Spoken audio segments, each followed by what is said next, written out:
Olá você, sejam muito bem-vindos e muito bem-vindas.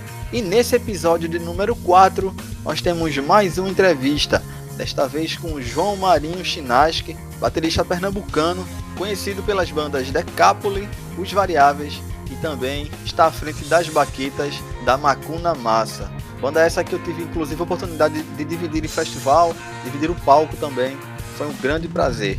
E olha, nessa conversa com o João, ele fala desde como ele iniciou no instrumento, os primeiros contatos, suas influências e também detalhou um pouco pra gente o set minimalista que ele costuma usar. João, que é autodidata.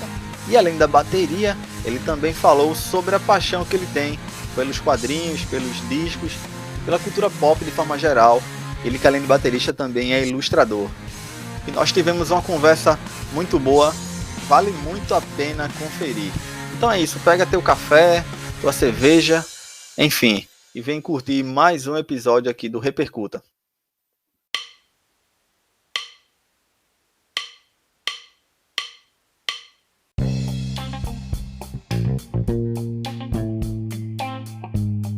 Então a gente tem a presença aqui de João Marinho Chinaski, ele que é baterista pernambucano, aqui da cidade de Escada. Seja muito bem-vindo, João. Valeu, cara. Obrigado. A essa edição, que é a terceira edição aqui do Repercuta. E aí, João, toda vez eu começo com a mesma pergunta para todo mundo. Qual foi a primeira vez que tu viu uma bateria? Qual foi o teu primeiro contato com o instrumento? Cara, na verdade foi... eu estudava no colégio aqui em Escada, quando eu era guri mesmo, assim. Acho que eu tinha uns 10, 9 anos. E aí eu ao lado desse colégio tinha uma igreja. E nessa igreja sempre ensaiava um cara lá, um cara que era considerado tipo o melhor baterista da cidade e tal. E aí uma vez, ali na hora do intervalo na escola, eu dei uma escapadinha por ali e fui ao lado do colégio, não era muito distante. E aí eu entrei lá na igreja e vi o cara lá tocando, né? Mas aí eu me surpreendi porque não era uma bateria convencional, normal, acústica, era uma bateria eletrônica, tipo uma DD50. Tu sabe qual é, Jade, dessa bateria? DD50? Sim, isso, a DD50. Pronto. E aí eu vi ele lá tocando, mas aí como aquela bateria ela não tem aquela estrutura de tipo um chimbal ou um bumbo assim, eu não sabia onde ficava cada peça de uma bateria original. Eu vi aquela bateria eletrônica, que era a única referência que eu tinha, mas assim, foi uma paixão imediata que eu tive de bateria. E aí eu moleque, né, cheguei em casa e falei para meus pais, eu queria tipo uma bateria e tal. Eu vi que uma bateria ela não ocupa muito espaço, que é uma coisa pequena, e até meu pai falou assim, sugeriu, por que você não pensar em uma bateria logo acústica? Aí eu ficava pensando, deve ser muito barulho, até por falta de conhecimento mesmo, ficava assustado de ter aquela coisa, uma bateria mesmo assim em casa, entendeu? Mas aí eu fui e meu pai me presenteou com a DD50, que eu tenho ela até hoje, uma Yamaha. E Caramba. eu ainda tenho ela aqui e tal. Ela ainda funciona. Ela já deu algumas broncas, mas aí eu já levei ela pro concerto. Eu tenho ela mais como um souvenir mesmo, que assim, eu sou meio arquivista, eu coleciono as coisas, entendeu? Então eu tenho coisas da minha primeira banda, a primeira guitarra, o primeiro pedal que a gente comprou, os amplificadores, várias coisas que eu fui colecionando, adquirindo durante todo esse período aí que eu toco. Eu tenho tudo isso guardado aqui em casa, tudo posters, repertórios, fotos, um arquivo gigantesco de toda a história aqui tudo que rolou aqui na cidade de rock and roll. Ainda tá espalhado também. Tem muita gente também que tem muita coisa por aí. Eu acredito que se juntar dá pra fazer tipo um museu do rock aqui, daqui de Escada, entendeu, esse Jade? Já é um tema que eu vou querer também entrar mais na frente, mas primeiro tu continua a tua história aí, o teu primeiro contato. Tu lembra o ano disso, João? Cara, isso foi por volta de 96, 97, por aí. Tanto é que em 98 eu ganhei a bateria, a Tama Rockstar, né, que ela é o modelo 1997. E que é aquela bateria toda grandona, grave, que é a que eu tenho até hoje, né? né? Eu toco com ela até hoje. E assim, ela virou uma peça também, tipo, meio que de colecionador, né? Porque é uma coisa. Você vai procurar. Uma vez, assim, por curiosidade, eu fui procurar na internet se existia muitos modelos desse disponível. E eu não encontrei absolutamente nada. Parece que foi um cara em Portugal que tava tentando vender uma, bem surrada, assim, sabe? A caixa dela é muito boa, a caixa da Tama, ela é uma caixa bem brutal, assim, grande, sabe? Que é que eu gravei. Ela é muito robusta, que é o que eu gravei, todos os álbuns que eu gravei, tudo é que eu gravo ainda com ela hoje. Eu consegui colocar ali meio que minha alma ali, sabe? Minha sonoridade nessa caixa que eu tenho até hoje, assim. Já pensei até em ter outras. Às vezes eu gravo até com outras, mas são do estúdio, sabe? Mas minha mesmo é Sim. a que eu tenho aí durante todo esse período, de 98 pra cá. Você falou com relação à Tama, eu gravei com a Tama um dos EPs de uma das minhas bandas, mas era um modelo muito mais atual, sabe? Tipo, a tua, com Uhum. certeza deve ser uma relíquia, uma bateria de mais de 20 anos. Né? Isso, exatamente, cara. Ela é muito, o volume dela, sabe? Muito alto, assim, sabe, Jade? Ela é bem explosiva mesmo. Tanto é que é um modelo que acredito que o modelo que vem em seguida dela, eu não sei exatamente qual é a referência, mas também do modelo Rockstar, foi a que Dave Grohl usou, né, durante um grande período aí no Nirvana também. Lars também usou muito, né, no Metallica, para você ver que era para uma galera que realmente queria descer o braço mesmo, assim, fazer a bateria explodir, né, cara? Exatamente. E aí, João, como foi a tua transição da eletrônica para acústica? Assim? Quanto tempo passou? Foi rapidamente? Como é que foi isso? Cara, foi tipo. Tudo isso aconteceu no período de 2 anos, assim. Eu, com a eletrônica, eu comecei a pegar as músicas, assim, tipo. Eu colocava os discos, os álbuns do Titãs, é, até do Pearl Jam mesmo, Nirvana, e ficava acompanhando aquilo na eletrônica, aquilo eu passava horas. Eu acredito que foi o único período que eu estudei, assim, que eu parei para estudar mesmo, me dedicar à bateria, foi nesse período com a eletrônica mesmo. Passava muitas horas fazendo isso. E aí, no ano seguinte, quando veio a acústica, né? Eu não sabia, por exemplo, se eu tocava com o chimbal com a mão esquerda ou com a direita. Porque eu tinha várias opções na eletrônica, entendesse, Jade? Eu ficava variando isso, e aí quando eu vim pra acústica, eu senti as facilidades de ter treinado na eletrônica, assim, no início desse período. Porque às vezes eu Entendi. tocava. Eu fiquei com a coordenação, sabe? Tanto é que às vezes eu até digo assim, às vezes as pessoas perguntam, você estudou bateria? Não, eu simplesmente sentei e toquei, assim, deixei fluir. Eu simplesmente, eu, pela minha coordenação, alguma coisa assim que já é natural de mim, assim, sabe?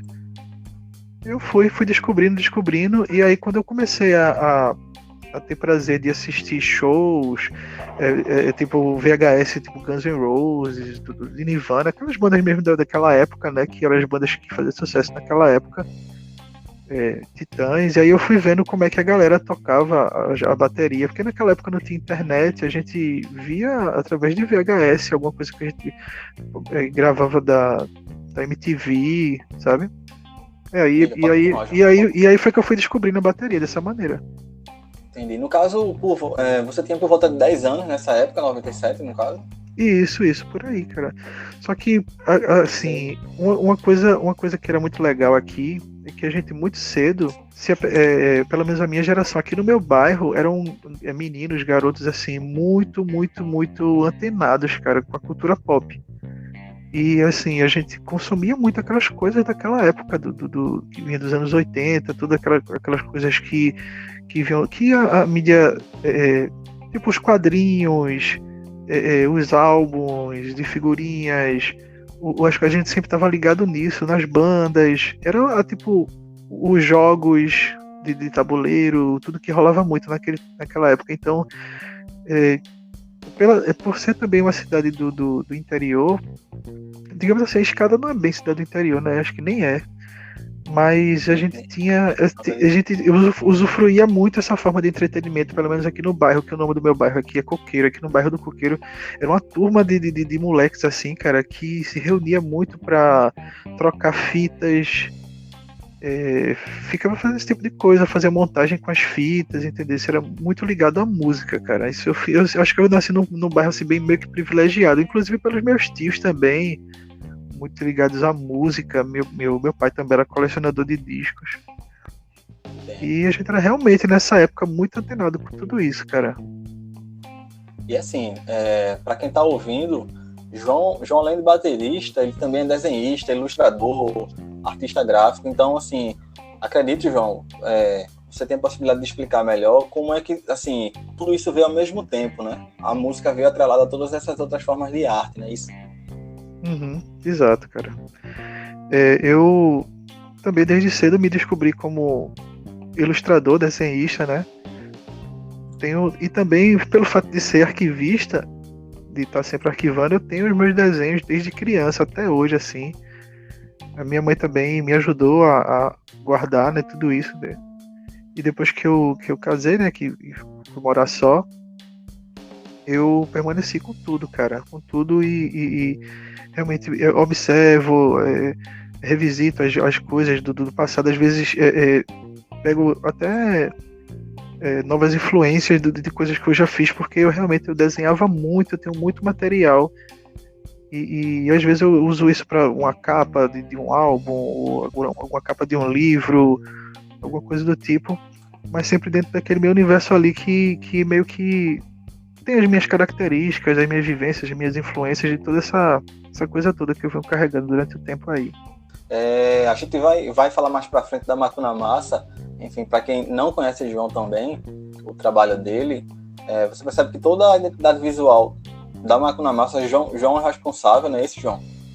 Isso, exatamente. E você vê muita referência a quadrinhos, à cultura pop, de um modo geral, né?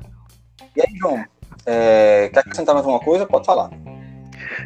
Eu sou muito ligado nesse lance dos quadrinhos, né, cara? Eu comecei colecionando os quadrinhos dos Trapalhões, Turma da Mônica, e hoje eu tenho aí, cara, um acervo legal, Batman, principalmente Batman, que é o meu quadrinho preferido, assim, amo de paixão mesmo, é o meu herói preferido, né? Eu não digo nem herói, assim, tipo, detetive preferido, porque eu sou muito ligado nesse lance de detetive, sabe? Eu adoro histórias de mistério, de detetive e tal, e o Batman pra mim é foda demais. E aí eu tenho, né, os grandes clássicos dele, reedições, e isso me alimenta muito, cara, me alimenta para fazer essas ilustrações, né? E aí quando eu comecei a tocar no Macuna, e a gente sempre se reunindo ou trocando ideias, os caras, assim, sabe, já vinham com uma carga muito criativa, assim, de histórias implementadas nas letras, porque mesmo sendo instrumentais, tinha toda uma história ali contada por ali atrás, sabe? Por ali por trás. Sim.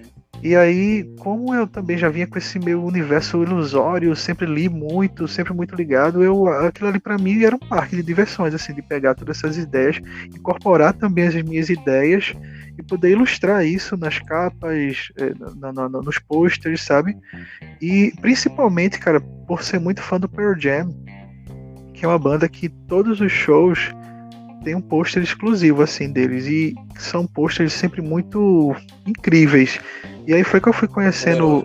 E aí eu fui conhecendo vários ilustradores, vendo que existiam várias possibilidades que, tipo, eu não precisava me prender a um único estilo, eu poderia fazer recortes, eu poderia fazer, tipo, usar tinta, eu poderia usar na mão ou no próprio digital mesmo, que eu uso bastante também. Então, eu tenho aqui uma parede onde tem vários quadros meus, vários posts que eu já fiz, e eu tô olhando agora para ele e vendo, né? Justamente falando sobre essa variedade, porque tem de tudo, cara. Tem coisa pintada, tem coisa feita no digital, tem coisa feita, sabe? E vem daí, cara. Vem toda dessa minha paixão mesmo pelos quadrinhos. E pelo Pearl Jam também. Olha, João, eu já tô vendo que eu vou ter que fazer uma visita a você qualquer dia, porque você falou isso e eu me identifico, porque também na minha infância eu lia muito Turma da Mônica, muito Marvel, é muito DC também. E o Batman, pra mim, também ele tá lá em cima. Pode crer, cara. Lia tudo, cara. Lia tudo, pegava dos meus tios e não devolvia, tá ligado? Pode crer, cara, o clássico. Fazem isso direto. Mas aí, João, aproveitar o gancho para que tu cite os bateristas que são referências para você. Você já falou do Pearl Jam e bandas também, né? Cara, eu sou apaixonado pelos esses grandes clássicos, né? Esses bateristas, os grandes medalhões. Mas eu tenho, cara, eu vou do mais, daquele mais, como é que eu posso dizer, virtuoso, ao cara mais simples. Por exemplo, eu não sei se você tá ligado naqueles primeiros sons The Cure, que a bateria era tipo super simples e tal. Pronto, cara, eu curto aquele tipo de bateria. The Cure pra mim foi uma grande referência assim também de bateria. Titãs, Charles Gavan, aqui no Brasil, foi o cara que me ensinou meio que a usar prato de condução, assim, poder fazer aquelas variações na condução. Eu era apaixonado pelo cabeça de dinossauro e tal. E a Soul, né, na verdade, né, cara? E na gringa, assim, cara, John Bonham, Keith Moon, The Who, Ian Pace, Deep Purple, cara, todos os bateristas que tocaram no Queens of the Stone Age. E Dave Grohl, pra mim, grande símbolo, assim, cara, porque era o baterista da minha geração, assim, cara, da minha época, Dave Grohl, assim. Quando eu vi Dave Grohl, eu vi a foto eu tava com uma revista Biz, Showbiz, eu não lembro se era Biz ou Showbiz, e eu vi uma foto do Nirvana e eu vi que Dave Grohl só usava tipo um surdão na frente e outro embaixo, pouquíssimos pratos. Eu disse, caramba, como é que esse cara consegue fazer todo esse som com essa bateria tão simples, com tanto poucas peças? Ele me mostrou esse caminho. Fazendo muito com pouco. Exato, o menos é mais. Tanto me influenciou que hoje a bateria que eu uso, ela é assim, simples. Então, um surdo, um bumbo, sabe, 2 pratos e já era. Pronto, aí eu faço o show todo com ela, entendeu? Foi por aí, exato, cara.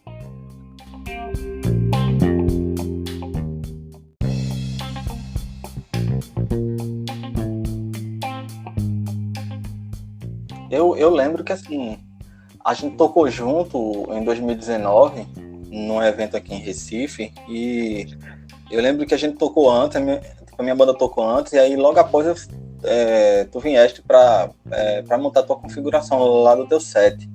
E aí bem simples também, igual a mim praticamente, assim. E tua configuração também lembra bastante Dave Grohl, assim. Logo que eu vi de cara, eu disse, poxa, ele deve ter essa influência. Isso, cara. Também, sabe? E o que eu achei incrível, né, na trajetória de Dave Grohl, que eu acho incrível, é que ele era um baterista no Nirvana, ele se mostrou outro baterista no Queens of the Stone Age, já se mostrou outro baterista no The Crooked Vultures. Ele é muito versátil, né? E exato, sem falar as coisas que ele gravou no Foo Fighters, né? Isso, o primeiro e o segundo foi ele que gravou, né? Muito bom. Inteiro. João, eu queria aproveitar para te perguntar. São 2 perguntas, na verdade, sabe? Como é que tu trabalha essa questão, por exemplo? Como é que com o passar do tempo tu criou tua identidade no jeito de tocar, sabe? E como não deixar que essas influências todas não suplantem o cara, tá ligado? Porque muitas vezes a gente vê que o cara acaba suplantado muitas vezes pelas influências e referências que tem, tá ligado? Eu aprendi na raça, assim, Jade, porque como eu te falei, eu só tive um período na minha vida mesmo de estudo, que foi na época que eu tinha uma bateria eletrônica e fiz a transição para acústica, e aí beleza. Depois disso, eu virei um cara de grupo, de banda. Eu comecei a ter banda muito cedo, e aí eu fui aprendendo na raça com a galera da banda, só que era só pancadaria, era só punk grunge durante muitos anos. Só que depois que eu fiz meu ensino médio em Recife, comecei a conhecer outra galera, comecei a tocar com outros músicos, comecei a conhecer músicos profissionais que se juntavam no final de semana para fazer jam sessions e tudo mais. Isso por volta de 2002, por aí, sabe? E aí eu nas jams, eu percebi, eu tinha um contato com a galera que meio que não era aquela galera da infância, que meio que não tinha muitas papas na língua de chegar assim, ó, cara, tu tá meio que vai mais devagar aí, sabe? Vai pegar leve, porque você é um ótimo baterista, você é um bom baterista, mas você precisa se educar um pouco mais. Então, caramba, velho, eu assim, na hora eu escutei aquilo, eu digo, caramba, o que é que ele tá querendo dizer com isso? Não, realmente. E aí eu comecei a me preocupar mais com a velocidade das músicas, de entender que aquela velocidade, a velocidade da bateria, ela poderia comprometer a performance dos outros músicos. Se eu acelerar demais, na hora do solo, o guitarrista teria que correr demais também, ou todo mundo teria que correr também. Mas assim, é realmente entender as coisas como um profissional, entendeu, Jade? E também tocando com a galera assim mais da acústica, muita coisa acústica. Quando eu comecei a tocar nos barzinhos também, comecei a ter mais controle das coisas, do volume, dos pratos e tudo mais. E tudo isso foi a minha escola. Eu aprendi assim, na raça, tocando mesmo. E aí eu fui transitando do peso, do peso com as bandas que tenho, com as coisas mais leves e acústicas. Hoje em dia, pra você ter uma ideia, cara, eu trabalho no HS Studio, que é um estúdio onde a gente faz as nossas gravações aqui. E hoje eu faço gravações dos mais diversos ritmos que você pode imaginar. Até gravações evangélicas também, gravações de pop rock, gravações de tudo. Só assim, eu ainda não cheguei a fazer esses ritmos mais bem populares que a gente conhece. Mas esses que eu te falei assim, sabe? Porque lá tem vários outros bateristas. E aí o produtor ele seleciona o que tem mais a ver com cada coisa, sabe? Então, pra mim tá sendo bem legal. Lá o produtor, né, que é o Yukias, ele tem ele senta com o artista. Às vezes o artista ele chega lá só com a música gravada no voz e violão, ele não tem uma banda mesmo fixa. E aí o Yukias ele convoca, ele escuta a música, ele escuta a demo, né? E aí ele vai e seleciona. E às vezes, na maioria das vezes, ele seleciona até músicas que já tocam comigo. Que é no caso do Cleiton Henrique, que toca comigo nos Variáveis. Ele também, grande maioria das vezes, ele também tá lá tocando comigo. E aí é massa porque eu já tô entrosado com a galera e as coisas fluem bem. Eu também sou baterista, percussionista e arranjador das músicas. Eu também dou espetáculo nos arranjos, sabe como é? E assim a gente vai.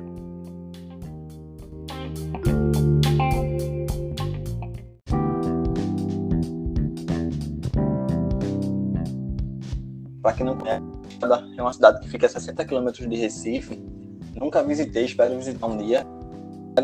Era para saber se você vê alguma influência da tua cidade no teu jeito de tocar, no teu som, de alguma forma, sabe? Se tem algo específico assim que você atribui à cidade, teve. Eu na verdade, eu consegui sentir mais essa áurea da cidade, assim, nos últimos trabalhos, assim, com o Macuna Massa, já de pra falar a verdade, mas pela soma do grupo, entendeu? Assim, pelo verso que Tomás faz falando sobre a cultura da cidade, sobre enaltecendo os artistas, porque a Escada, cara, é uma cidade muito, muito, muito rica artisticamente, entendeu? Tem muitos artistas aqui, cara, das mais diversas como é que eu posso dizer, de todo tipo de artista que você pode imaginar, artesão, pintor, cantor, todo canto, toda esquina tem, sabe? E aí quando o Tomás ele incorporou isso nas músicas do Macuna Massa, eu comecei a sentir realmente que a gente tava fazendo um som que tava com o pé dentro da raiz, assim, sabe? Mas nos trabalhos anteriores, eu sinto que rolava aquela coisa das bandas punks com as bandas mais pesadas. Sempre rolava essa coisa, né? Aquela velha disputa que rolava nas antigas, tu sabe como é, né? E aí a gente sempre buscava realmente. Então, por causa dessa cultura também da disputa, eu acredito que não é muito só nessa cidade, eu acredito que em todo lugar onde tem aquele grupinho de bandas. E aí a gente meio que ia buscando também ter a nossa característica para tentar se. Essa competitividade era saudável de uma forma ou de outra. Porque a gente sempre tentava buscar algo novo, algo diferente, algo que tivesse um certo diferencial para poder estar ali pau a pau com as outras bandas, porque realmente sempre tiveram grupos de bandas, sempre se. Como eu posso dizer? Se chocando aqui em escada, assim, tentando encontrar o seu espaço. Não se chocando no bom sentido, tá entendendo? Uma com a outra tentando conseguir o seu espaço, digamos assim. Uma disputa saudável. Tu tá entendendo como é?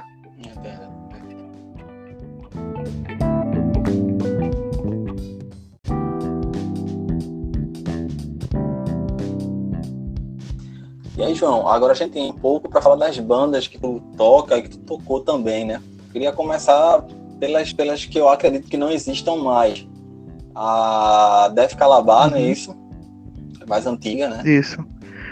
A Johnny Praça, Parresia e Anísio Rocha. Essas 4, elas não existem mais, não é isso? Isso, cara. Isso na verdade, o Def Calabar foi onde eu fiz minha primeira composição, né? Com os meus amigos aqui Porque assim,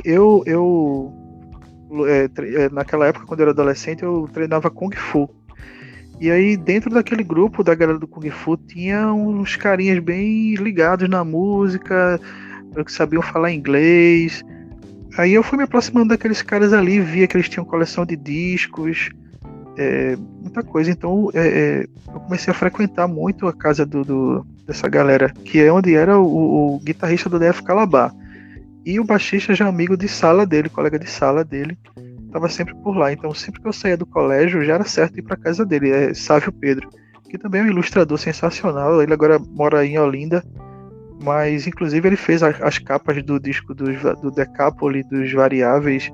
Tudo que você vê de pintura de aquarela foi Sávio Pedro que fez em collab comigo, né? Eu na arte gráfica, no design gráfico, e ele na pintura, na aquarela, né? E aí, frequentando a casa dele, foi onde eu descobri o Deep Purple, onde eu descobri todas essas bandas clássicas. E aí a gente formou o Def Calabar. E foi no finzinho do Def Calabar, comecei a tocar com o Anísio Rocha. Foi quando eu comecei a tocar profissionalmente, porque Anísio, ele já era um músico que já tinha disco gravado, já fazia turnês e tudo. Fiquei um período com ele. Parresia foi quando eu fui, justamente por causa de do guitarrista do Anísio Rocha. Ele começou a fazer um trabalho numa igreja, um trabalho beneficente na igreja. E aí ele começou a juntar um grupo, tal, precisou de um baterista. Eu fui, somei com a galera lá, passei um tempo tocando também no Parresia, mas assim, meio que como um músico meio que contratado, assim, sabe? E a outra que você falou foi faltou alguma? Johnny Praça, cara. Na verdade, o Johnny Praça foi um projeto paralelo do Decapoli, digamos assim. O Decapoli, ele mudou de nome para poder flertar com outro tipo de som, sabe? A gente tinha passado muito tempo com esse nome Decapoli, apostando num formato. Depois a gente meio que cansou que, vamos colocar mais um guitarrista, um cara que trouxe uma sonoridade muito peculiar também, que é Jazz Rufino, um músico sensacional lá de Nossa Senhora do Ó, compositor, cara, fantástico. E ele entrou, né, como se fosse, ele entrou no Decapoli e a gente mudou de nome e lançou apenas um single. A gente até chegou aí para estúdio gravar mais algumas músicas, mas a gente não chegou a concluir. E aí fizemos um show sensacional aqui em Escada, num carnaval aqui, que foi o Vila Alternativa, que foi minha primeira produção de evento, assim, grande, assim, com palco. Foram 2 dias de festival, e foi lá onde eu conheci o Macuna Massa. Eu chamei o Macuna Massa, que era uma dupla, um duo, para esse festival. Eu fiz o meu último show lá com o Johnny Praça, dividi o palco com o Macuna Massa. O Macuna Massa tocou a dupla e eu fiquei assim, estarrecido vendo os 2 caras tocar. E é como o Johnny Praça encerrou as atividades. Para quem não conhece, quem acompanha Macuna Massa junto com o João são os irmãos Tomás e Tiago, não é isso? Isso, exatamente. Eles eram um duo, né? O Tomás, guitarra, e o Thiago, que hoje é o baixista, tocava bateria na época. E eles já tinham feito alguns shows, inclusive aí em Recife também. Cara ali, irmãos, tocando direto de casa. Aí encerrei as atividades com o Johnny Praça. A gente tava ensaiando em Porto de Galinhas, à distância, tava atrapalhando um pouco tudo isso. Tava muito cansativo manter a banda, entendeu? Tava saindo um investimento grande assim. A gente não tava conseguindo mais sustentar. E aí veio o convite do Macuna, né? Eles, ó, o Thiago toca baixo também, já tinha tocado em outras bandas daqui, baixo. Aí queria sair da bateria e pro baixo ia acrescentar a bateria para se formar um trio e a gente afundar o pé nas composições, né? E foi o que a gente fez. A gente começou a tocar em 2015 e não parou mais, assim. A gente teve um pequeno hiato, um pequenino, assim, alguns meses, por causa de uma tendinite, que eu desenvolvi uma tendinite. Mas aí eu voltei e aí a gente veio com tudo, já gravando o álbum, o segundo álbum brasileirado e tudo mais, entendeu? No caso, a tua entrada no Macuna Massa é em 2015? Foi em 2015. 2015, né? O primeiro EP é de 2018, não é isso? Isso, foi em 2018, cara. O Smoking Kill. Isso. Eu ouvi bastante também. Reouvi, porque eu já tenho ouvido tudo de vocês, desde que tenho que ter conhecido. E reouvi tudo também para detalhar melhor, né? Explica pra gente como é que foi esse processo da gravação do primeiro álbum. Ele tem 5 músicas, né? Isso, o Smoking Kills, cara, ele foi o seguinte. A gente passou um ano tocando essas músicas. Um ano tocando em pequenos festivais aqui da cidade. E aí a gente, ao invés, às vezes não ia pro estúdio, fazia uma gambiarra no quintal da casa de um, ou do Thiago, ou aqui na minha casa, pra gente passar mais tempo juntos e tocando.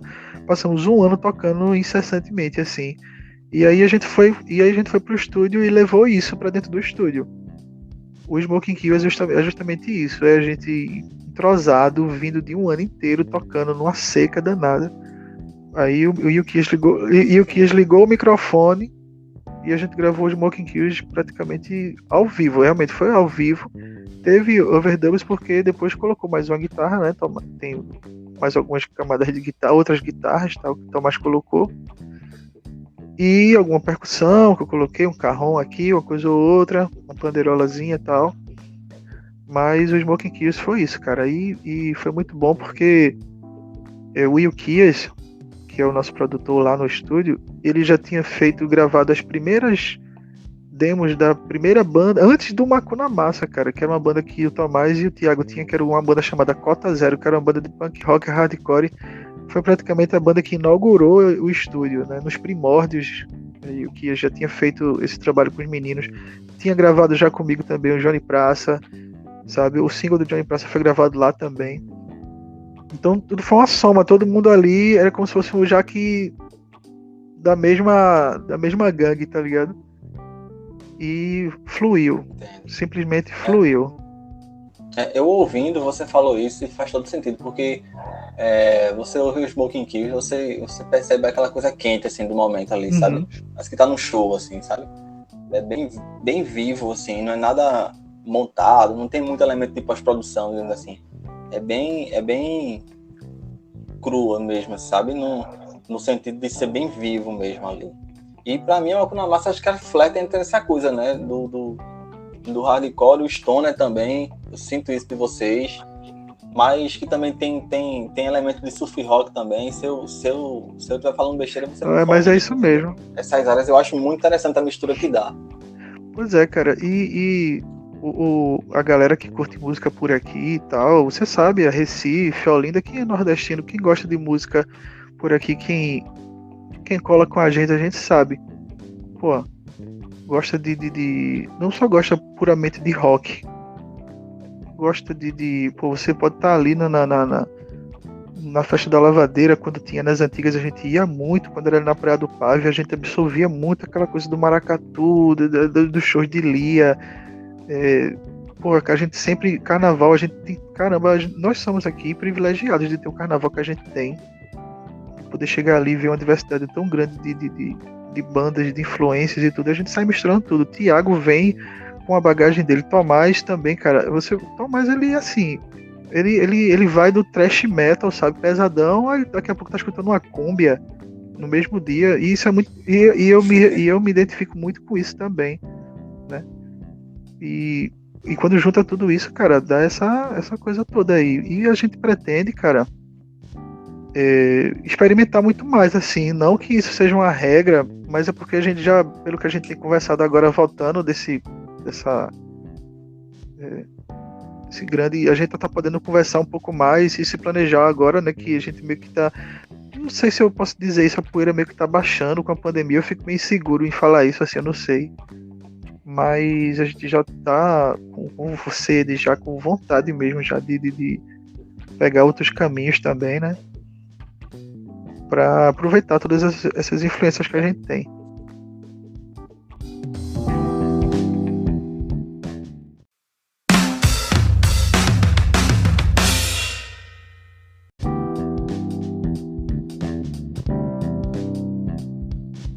Queria que a gente passasse agora para falar com relação à tua configuração da bateria, o que é que tu usa no show, enfim, como é que tu gosta de montar as coisas. Eu vejo que é um set que é um pouco minimalista, mas que ao mesmo tempo você usa elementos de percussão também, que condiz com tudo que você já explicou pra gente, dessa mistura de influências, né? Uhum. Se você puder explicar, se você puder descrever um pouco a questão da tua configuração do teu set. Eu sempre gostei de usar um tom na frente, né? Um tom na frente, porque eu poderia colocar o prato de condução do lado dele, assim, para eu não ficar muito de braços abertos, porque minha bateria, a tama ela é um pouco grande para mim, assim, porque eu sou um pouco baixinho, minhas pernas são um pouco curtas. E aí eu fui tentando me adaptar a isso, sabe? Deixar ela tudo. Eu nunca gostei muito de deixar tudo muito longe, sabe? Eu tentava sempre aproximar, deixar. A tama, ela veio com o tam, com aquele suporte para você enganchar o tam no bumbo, sabe? E eu adaptei a minha. Eu adaptei, eu tirei, deixei ela livre para poder baixar mais, deixar ela mais baixinha assim, sabe? Para ficar bem mais apoiada para mim. E aí eu gosto de usar um cowbell do lado, gosto de usar aquela pandeirolazinha no chimbal também. O meu chimbal é aquele grande de 15, né? De 15. É um octagon também, tem um volume massa ele também. A gente até quando vai gravar eu nem coloco o microfone no chimbal, cara. É uma técnica até que o Yukias utiliza lá no estúdio. A gente não bota microfone no chimbal, ele já funciona, já vem pronto, sabe? E uso um Zildjian pra cortar, né? De 18. E tem o condução que é de 20, 22, eu acho, né? O condução. Só que aí tá, eu só uso esses pratos, Jade, mas aí eu fico neles experimentando volumes, explorando a cúpula, explorando ele. Eu aprendi meio que a fazer, extrair todas essas coisas deles, assim, sabe? Eu me acostumei com aquele kit ali. E às vezes, quando eu tentei já colocar mais elementos, eu gostei, mas não me dava tanto prazer em tocar com aquela coisa minimalista que eu gosto pra caramba. Apesar de que não é uma regra. Eu, às vezes, quando eu vou gravar no estúdio, coloco 2 tons, sabe? E profissionalmente tocando no estúdio, fazendo essas gravações, eu mudo o kit, sabe? Mas pra tocar no Macuna, que é onde eu coloco ali toda a minha técnica, né? Eu gosto de fazer assim: 2 pratos na frente, chimbalzão, tal, e o surdo, um tam. Geralmente o maior que tiver, quando eu vou tocar fora, o que tiver maior eu coloco, sabe? E agora, ultimamente, eu tenho usado. Isso eu trouxe do show dos Variáveis, né? Que eu tenho uma banda, os Variáveis, que é uma banda de tributo de pop rock, pra gente tocar na noite e tal, essa coisa toda. E eu tô usando também o tam menor que eu tenho da Tama, acho que é o de 14, né? Eu tenho usado ele com a pele bem fina, cara, como se fosse meio que um atabaque, assim, sabe? Pra tocar umas coisas mais tribais, assim. E eu tô adorando, cara, usar ele. E eu tô cada vez mais me acostumando a incorporar ele, sabe? Nesse meu kit. Eu acho que ele vai permanecer lá por muito mais tempo. acredito que nas próximas gravações do Makuna eu vou incorporar ele mais, sabe? Tem até uma das minhas perguntas aqui também que eu tenho anotado, essa coisa de você tirar vários timbres das mesmas peças, né? Então você fazer o mesmo prato soar de uma forma diferente, de acordo com a tua vontade, com a tua técnica, né? Isso é muito interessante. Isso, cara. Muito interessante. E termina ficando confortável assim, também, né? Legal. E assim, o que é que tem no teu set que não pode faltar, assim, que é essencial, que tu não pode, sei lá, de repente algum prato que não pode deixar de ter, tem alguma peça que é inseparável, assim, que é essencial? Cara, eu gosto muito da panderola no chimbal, assim. Ela é uma coisa, assim, simples, mas quando você pisa nela, ela já dá uma condução legal, entendeu? Você consegue usar ela mesmo pisando, você consegue extrair uma sonoridade preenchida com ela, sabe? Às vezes, quando eu já esqueci ela uma vez, fui fazer um show, esqueci ela. E, cara, uma pecinha tão pequena ali, mas me fez uma falta incrível. E, assim, o cowbell também. O cowbell, a panderola mais, o cowbell menos, sabe? Mas acho que a panderola realmente eu não consigo desgrudar dela, cara. Realmente faz uma falta incrível. Eu tô ali tocando no condução e tô pisando no chimbal. Eu já tô acostumado a ver o chimbal fechando, vindo junto com o sonzinho da panderola, entendeu? E, João, com relação a baquetas, sei lá, tu tem alguma preferência? Como é que tu gosta de usar? Eu uso a que tá ao meu dispor, assim, já. Eu realmente me desprendi disso com o passar do tempo, entendeu? Porque a gente que tem ali a Rua da Concórdia disponível pra gente fazer as nossas comprinhas ali e tal, nunca tem um padrão assim pra você. É difícil você manter, sabe? E eu acredito que seja meio, pelo menos na minha realidade, sai meio caro você manter um padrão de baquetas de qualidade assim, sabe? Aí eu comecei a fazer, sabe o que? Comprei baquetas mais baratas, com peso legal, e comecei a me adaptar a isso, cara. Hoje eu toco com... Incrível. E eu, assim, hoje eu pego uma baqueta super barata e consigo tirar um som bacana dela. E hoje claramente eu reflito de caramba, velho, eu não preciso nem pagar tão caro para tirar um som. Claro que existem baquetas super balanceadas e tudo mais. Não tenho dúvida que elas são sensacionais e essenciais para muitos bateristas. Mas na minha realidade, eu pego aquela que tá ali, cara, tá com peso legal. Enrolo uma eu não gosto de pegar diretamente na madeira, né? Enrolo alguma fita ali pra ela não derrapar e mando bala, cara. Eu penso assim também, cara, porque é tudo muito caro mesmo, tudo muito caro. E eu também tenho esse hábito, assim, eu vou lá e vejo o custo-benefício, o que dá pra fazer, assim, muitas vezes o valor de um par de baqueta dá pra você comprar 3, 4 de outra marca que vende. Exatamente, e é isso, cara. Né? E aí, João, voltando para a questão do estúdio, eu queria explorar um pouquinho com relação a isso. O que é que tu pode destacar de aprendizado nesse período que você trabalha lá no HS Studio, prestando serviço para outros artistas? O que é que tu pode trazer de aprendizado disso, sabe? Porque muitas vezes você está tocando o que tu não curte, ou algo que tu não está acostumado a tocar. Como é que funciona isso? Cara, uma das coisas assim que mais me agrada hoje, assim, é em poder ter a percepção de que para cada música, para cada situação, é preciso um determinado instrumento, um determinado timbre, uma determinada posição da bateria numa sala. Isso é uma coisa assim que é muito legal, cara. É uma coisa que assim, eu sou extremamente apaixonado hoje em dia lá no estúdio. Tô sempre trocando ideia lá com o Yukias, até com o Magno Leão, que foi coprodutor também do álbum do Makuna Massa. Toca comigo também nos Variáveis e também tocou no Abrasileirada, né, no álbum do Makuna.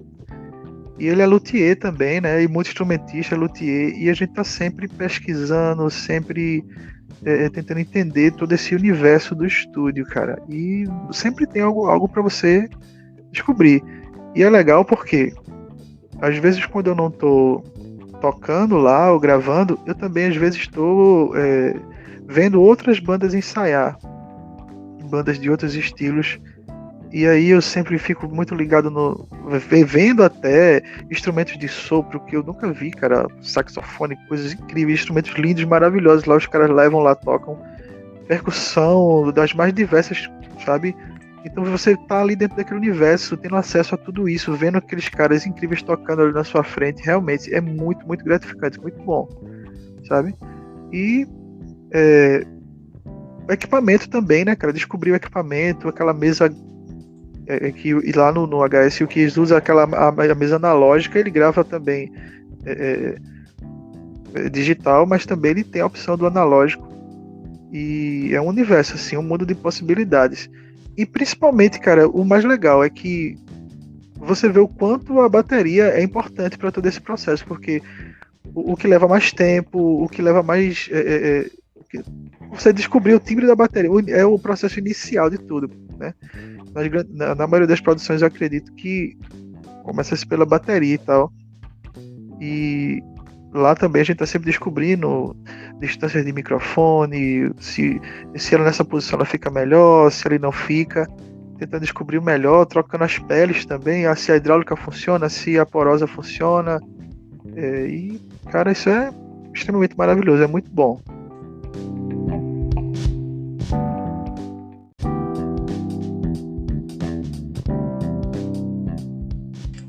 Também aproveitando esse gancho, evidentemente sem citar valores nem nada, mas como é que tu desenvolveu a questão de precificar o teu trabalho, sabe? A tua relação com produtores, enfim, com técnicos, roadies, e aí como é que tu faz isso? Como é que tu precifica o trabalho, a tua relação com os artistas, com outras bandas, de valorar, né, o teu trabalho, sabe? O valor geralmente é o da casa, assim, do padrão que o produtor ele pega aquele orçamento do projeto, né? E aí ele vai e distribui para a banda. Geralmente tem aquele valor X fixo para os músicos da casa, entendeu? Mas assim, cara, eu vou te dizer, é preciso pelo menos fazer umas 3 gravações por semana, aí pra no final do mês assim dar uma graninha legal, entendeu? E por incrível que pareça, cara, agora, nesse período de pandemia,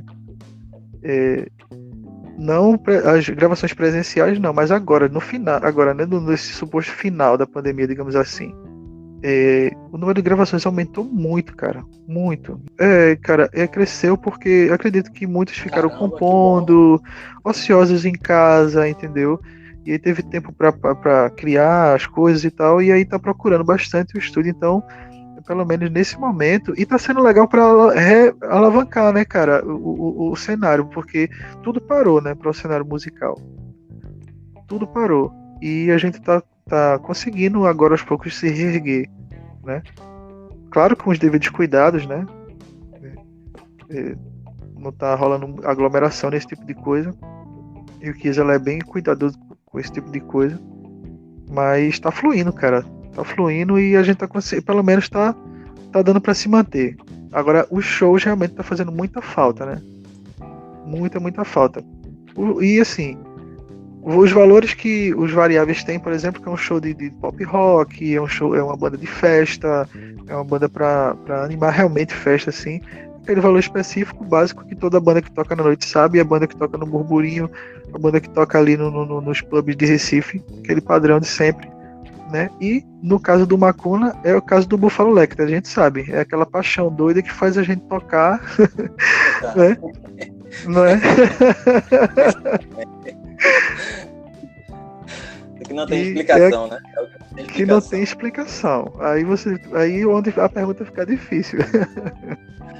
Ô João, é isso. Por alguma situação pitoresca aqui, uma situação em show ou em estúdio também, que foi uma situação que ficou na história pra tu, assim, tipo, algo curioso, alguma situação cômica particular nesse sentido? Cara, é engraçado. Na gravação agora do Abrasileirada, né, a gente abre com uma música que ela não tem nada a ver com o que vem depois, né? Que é a música Desencarna. Ela tem todo um groove, ela é toda ritmada. E depois que ela termina, o pau come, né? Só tem peso pra frente. E aí eu queria colocar algo bem percussivo nela, eu queria realmente colocar uma percussão nela. E aí eu conversando com o Yukias estava com uma demanda gigantesca, né? Isso vale ressaltar que foi antes da pandemia, né? A gente gravou tudo antes desse boom aí da pandemia. E aí a gente procurando criar uma conga, um par de congas. E aí tem eu tenho em casa um par de congas, que foi um amigo meu que me deu, um lendário músico aqui de escada, que é o do Doce. Ele me presenteou com um par de congas, mas ela não tá com as peles legais, ela tá fofa, digamos assim. E eu, caramba, não, eu tenho que colocar essa percussão, a gente só tinha um dia para gravar essa percussão na agenda do estúdio. Aí o Kies não conseguiu a conga, aí um amigo meu, que é o guitarrista do Decapoli, um amigo meu, o Pipoca, que ele agora tá na Bahia, trabalhando lá. O Pipoca veio visitar a família dele, que é daqui de escada, e trouxe alguns souvenirs, né? Presentes, regalos, mimos. Aí trouxe um pra mim, aí trouxe para o meu filho um pazinho de bongô, daquele que vem com o símbolo do Olodum, cara. Tá ligado? Assim, pequenininho. Aí eu disse, eu falei, liguei pra Yukias, olha só, a gente vai gravar a percussão hoje, cara. Eu disse, não consegui essas congas, não, a gente vai gravar essa percussão hoje. Aí eu cheguei lá, cara, com o bongozinho de brinquedo, e aí vem aquele truque do estúdio, né? A gente foi e colocou o microfone na melhor posição possível. E aí, cara, o som do bongo virou o som de conga, ficou a percussão lá. Se você ouvir lá o desencarna, tá lá o bongozinho rolando. E ninguém vai dizer que é um bongo e ninguém vai dizer que é um bongo de brinquedo. E teu filho chorando em casa, né? Querendo tocar. Então, cara. Pois é, meu filho. Aqui é um parque de diversões pra ele, né, cara? Que é instrumento espalhado por todo lado, ele mexe em tudo, brinca com tudo. O preferido dele é o ukulele, né? Ele vive brincando com o ukulele aqui, mas com certeza logo mais ele aí vai estar tirando os sonzinhos aí, viu? Coisa boa.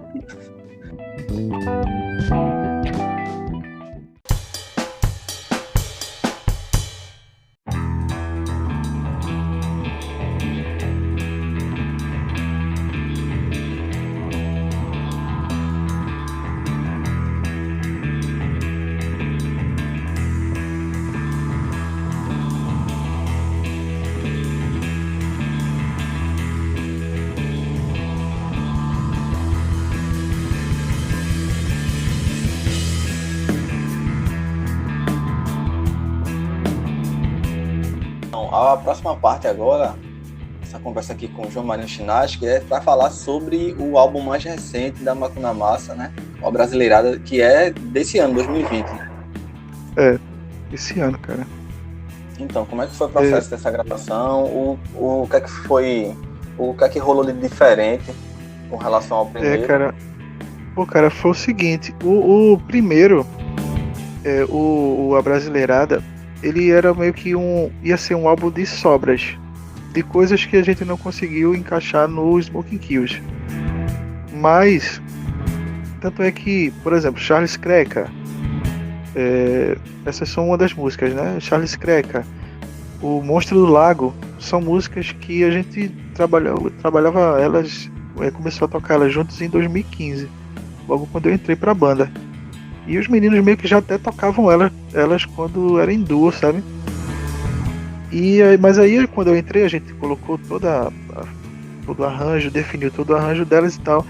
Mas aí, cara, a gente meio que começou a surgir novas composições, tipo Super Lua, foi uma das primeiras dessa nova leva de composições, que ela se mostrou bem diferente, assim, por ser uma música mais compassada, não era tão acelerada como o que a gente estava acostumado a estar fazendo, né? E aí rolou um improviso aqui, outra ali, a gente foi e fez o Desencarna, que é a faixa de abertura, mas a gente viu que dava para fazer algo diferente e montar um álbum realmente diferente. Foi quando surgiu é o que eu chamo de Go Away Fuck Off, que é a sigla, né? GWFO. Foi quando a gente ela significa Go Away Fuck Off. Aí Pronto, a gente não colocou, a gente não quis colocar em inglês, cara, justamente porque o nome do álbum é A Brasileirada, entendeu? Aí a gente não quis colocar, ia ficar muita informação, aí colocou uma sigla. Que é a letra que o Tomás canta lá na música, não é isso? Isso, é que ele vem com aquele verso, escada, cidade da Mata Sul, terra de muita gente, a maioria é Jururu. Ele faz aquele verso todo lá. Pronto, aí foi quando essa música entrou, cara, no repertório, que a gente fez, peraí, cara, vamos juntar essas músicas aqui, isso aqui junto, elas... E teve uma coisa interessante que teve aquele ato por alguns meses que a gente teve, acho que foi uns 4 ou 6 meses. E quando a gente voltou no primeiro ensaio, a gente ensaiou tipo umas 3 horas ou 4 horas, mas pra trabalhar uma única música, que foi a Carol Carambola. E aí foi na volta do. Isso. E essas duas músicas foram definitivas. Go Away Fuck Off e Carol Carambola. Aí a gente montou o repertório do álbum, começou a tocar, gravar demos, né? Eu gosto muito de gravar. Eu tenho uma câmera Sony, uma câmera fotográfica, que ela capta um áudio bem bacana. Eu gosto de colocar ela no centro do estúdio e fico gravando como se fosse demos, assim, pra gente ficar ouvindo em casa, pensando melhor nos arranjos. Porque aí quando a gente volta a se reunir, a gente já tá meio maceteado já. Acho que muita banda faz isso, né, cara? Isso aí né? É o basicão, assim, de toda a banda e tal. Pois é. Tu utiliza um gravador lá e deixa lá e fica usando aquilo ali e vai vindo versões até chegar definitivo. Isso, cara. E aí a gente pegou essas demos e foi enviando para o produtor, né? Para Yukias, para ele sacando mais ou menos para que caminho as composições estavam indo e tal. E aí quando a gente voltou para o estúdio para fazer as primeiras sessões, a gente quis fazer de uma maneira mais pausada, assim, sem muita pressa. Ele foi gravado também ao vivo como Smoking Kills, mas a gente queria realmente se dedicar um pouco mais à pós-produção dele, de convidar também mais o músico, né, no caso o Magno, dar um caminho, uma sonoridade de guitarra também diferente e apostar numa parada diferenciada mesmo, assim, pra de repente, assim, descobrir outros limites da banda, os caminhos que a banda poderia seguir e tal. E foi assim que ele foi se montando. Só que aí veio a pandemia e aí a gente se afastou da produção. E aí como foi que a gente se virou? A gente, diferente do Smoking Kills, que a gente se reuniu na sala do estúdio e mixou e masterizou todo ele, a banda com o produtor, a gente fez tudo isso remotamente, cara, numa live privada no YouTube, a gente em casa e o Yukias lá conduzindo a live, e a gente mixou e masterizou a Brasileirada dessa forma. Entendeu? À distância. Caramba. Foi, cara. E aí a gente ia e ouvindo, aqui no... Assim, tu acha que o que é que teria sido de diferente se fosse presencial? Teria alguma influência? O que é que tu pensa? Cara, eu acredito que se tivesse sido presencial, ele poderia ter sido um pouco diferente, sim, porque as discussões são mais... É diferente de você estar conversando... É muito diferente você estar conversando, digitando ali no chat, do que você tá, tipo, discutindo pessoalmente, e aí o cara solta uma ideia lá na frente, você pega aquela ideia, opa, peraí, cara, o que tu falou aí faz sentido, segura essa ideia, então você conduz melhor esse brainstorm, sabe? E você consegue concretizar melhor as ideias. Não estou dizendo que a gente não ficou satisfeito com a mixagem e a masterização do Brasileirada, mas devido ao fator da pandemia, a gente fica com essa interrogação, né? Pô, será que poderia ter sido diferente e tal? Mas ficou do jeito que ficou e a gente ficou bem satisfeito com o resultado. E agora, ouvindo ele depois desse tempo e tal, eu acredito que ele tá realmente... Ele chegou num ponto legal que a gente queria, sabe? Mas para esse momento, para ele, fechou ali. A Brasileirada desse jeito. Com certeza na próxima experiência, no próximo álbum, a gente já vai estar com a cabeça já em outro universo, com toda certeza. vendo de fora aqui, ouvindo, eu senti, em comparação aos Smoking Kills, eu percebi mais groove na tua bateria, sabe? Não sei se eu também tô falando besteira. E também achei um álbum que tem mais ambientação, sabe?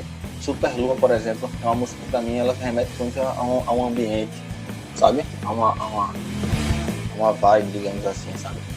Vendo de fora, mas gostei muito de Carol Carambola, Monstro lá, que também curto bastante.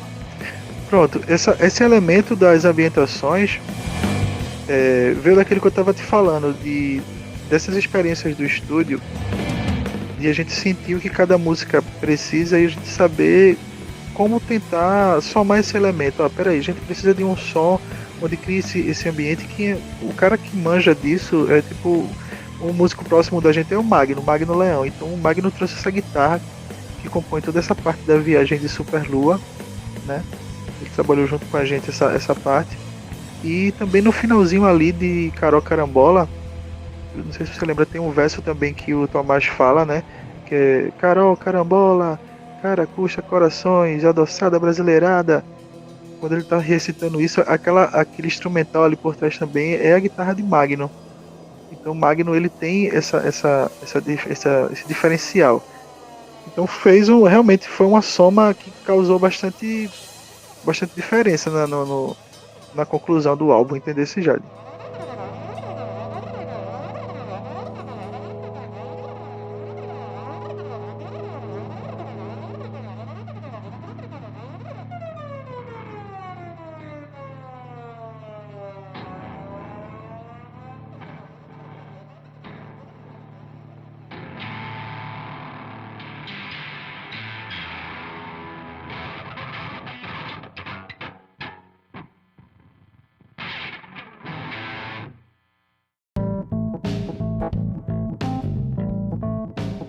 Como é pra tu, assim, esse contraste? Porque a Máquina Massa é instrumental e as outras, e a Decápolis Variáveis, ela já é mais focada em música autoral, mas com letra cantada, né? Como é que tu atua em cada uma? Nos Variáveis, o Thiago tá comigo lá também, né? Thiago que toca baixo comigo no Macuna, tá comigo lá também nos Variáveis. No início, eu e Thiago, né? A gente tinha uma banda que era o Anísio Rocha, aquele cara que a gente falou lá no começo também. A gente tentou somar novamente um pouco mais pra frente em um novo projeto com mais um guitarrista chamado Edivaldo, aqui um amigo nosso também, guitarrista excelente. E aí a ideia que eu e o Thiago tínhamos na época era de ter realmente uma banda de tributo, para ficar tocando covers e tocar na noite, se divertir nos bares daqui de Escada, aí Cabo, Recife e tal. Só que aí as agendas não estavam batendo, e aí eu e o Thiago terminou ficando só. E aí foi quando a gente convocou o Clayton, que também já era maceteado, músico da noite também, toca pra caramba aqui nos barzinhos daqui de Escada e das cidades vizinhas aqui também. Acostumado a fazer aqueles shows, sabe, Jade? De sentar no banquinho e tocar 3 horas e meia, sabe? Naquele almoço de domingo no restaurante, sabe como é? Exato, e Clayton, guitarrista, cara, influência de Slash, o cara toca pra caramba, doido pra fazer rock and roll. Aí somou com a gente, cara. A gente fez os Variáveis, depois, por último, entrou o Magno. E aí a gente formou o quarteto e a gente se danou a tocar por aí, já. Cara, foi antes de rolar a pandemia, a gente tava tocando pra caramba, a gente saiu tocando. Sabe, a gente viajou, cara, fez viagens muito legais. Sabe, naqueles eventos de motoclubes, sabe? Sim, e sim. Aí a gente conseguiu fechar, não mais agora, a gente meio que encerrou o contrato, mas a gente tinha um contrato com uma produtora que ela era muito associada a esses motoclubes, e aí, cara, a gente fez bastante show nesse segmento aí também. Aí foi muito, muito divertido, cara. Sempre, os Variáveis, assim, uma diversão à parte. A gente fez uma live muito legal, agora no período da pandemia, tá disponível no YouTube. Tá no meu canal da Transeunte Artes também, lá na íntegra. E é legal porque, pô, você toca. A gente tem algumas músicas próprias, sabe? A gente tá até no planejamento de fazer lançar algum single de músicas autorais, mas a gente pira muito, curte muito fazer essas versões desses clássicos do rock nacional, entendeu? É massa.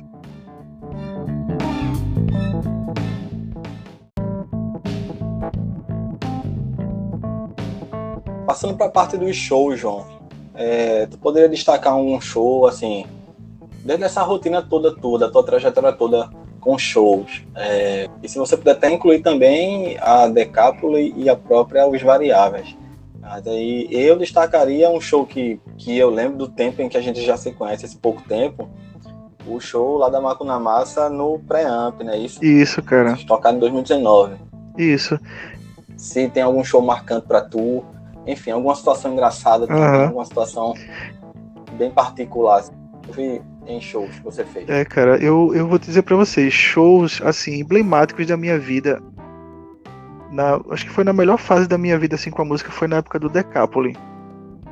Porque era pela minha idade, sabe, Jade? Eu era um jovem estudante, que a gente tinha uma casa disponível na verdade, era na loja do pai do vocalista, Elielson, que é um grande amigo meu. Elielson é um cara sensacional, velho.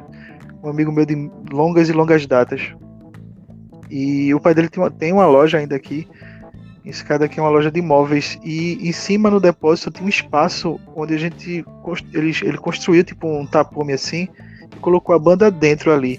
Então quando a loja estava desativada, a gente podia tocar ali, cara, noite adentro, que meio que os móveis, o depósito, meio que servia como acústica, sabe? Para não dissipar o som. A gente passava muito tempo junto, cara. A gente era muito amigos, e nós somos até hoje. Então cada show que a gente fazia, cada viagem que a gente fazia era muito divertido, cara. Era sempre coisa. A gente às vezes pegava o pior som que você pode imaginar e meio que a gente transformava a situação, sabe como é que é? Pela energia que a gente tinha.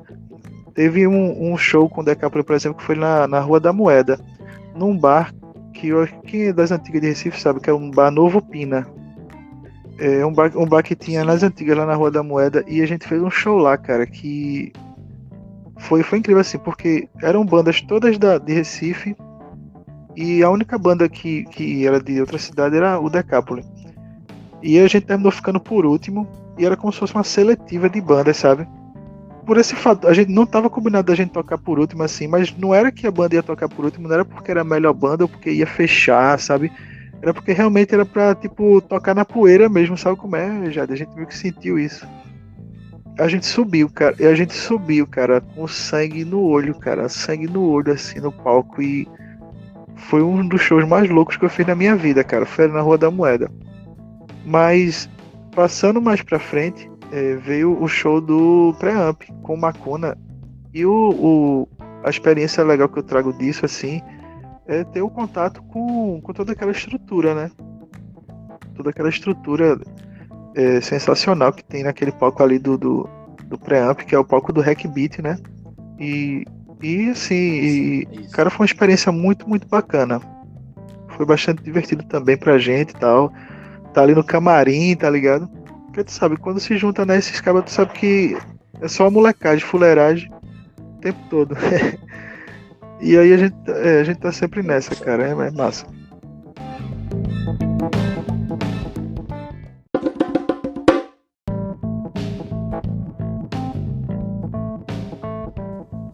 O que é que te vem à mente se eu te perguntar com relações a desafios e dificuldades, sabe? A gente tem noção de que música independente você tem que ganhar 2, 3 vezes para ganhar uma cara, vez. É complicado. Né?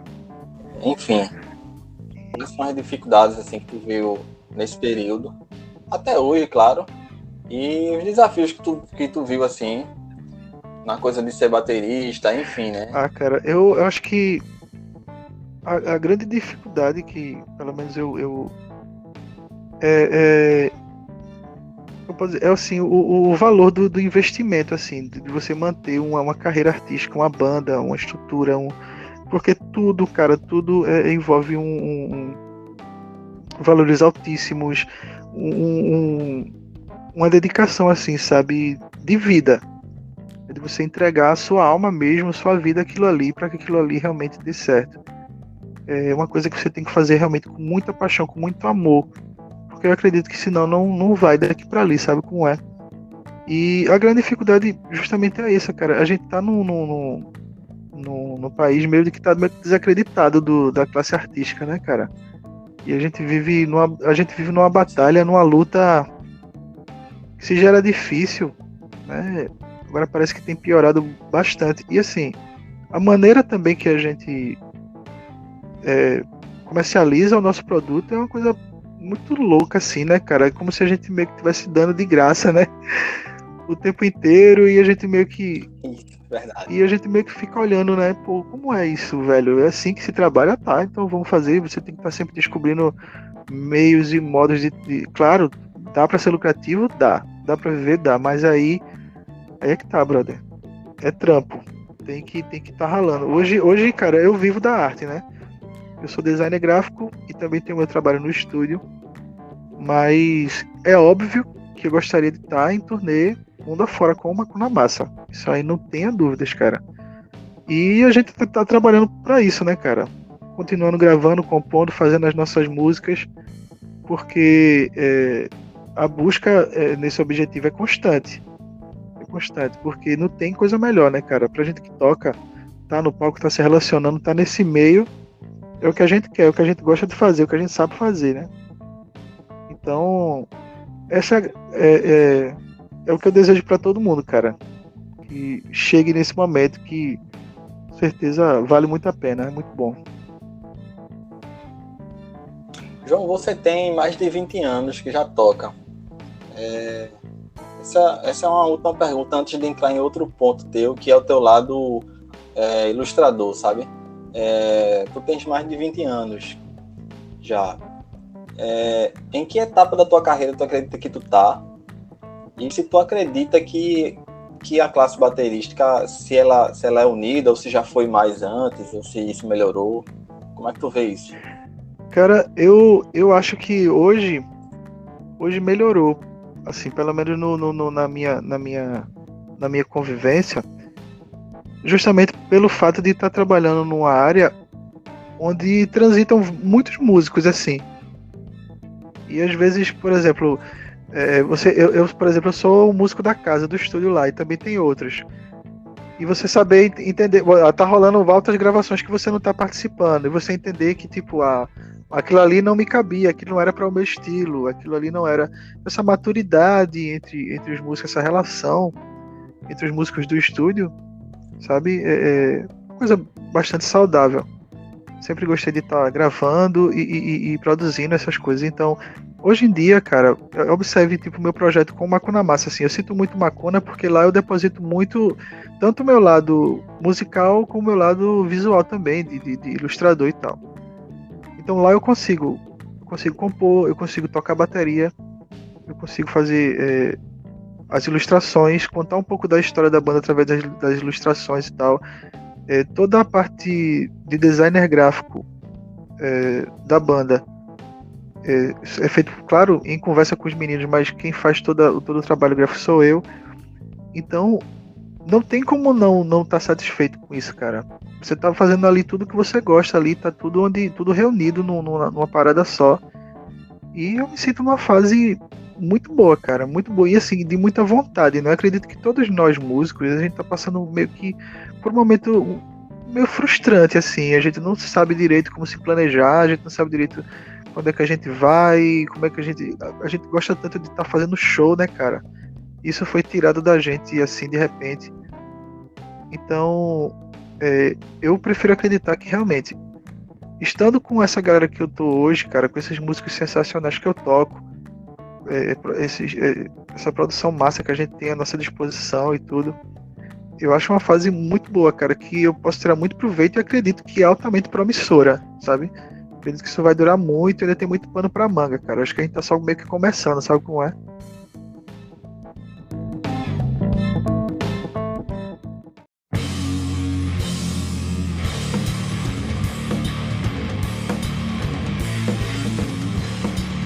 A próxima parte da nossa pauta, João, é muito importante não ia deixar isso passar.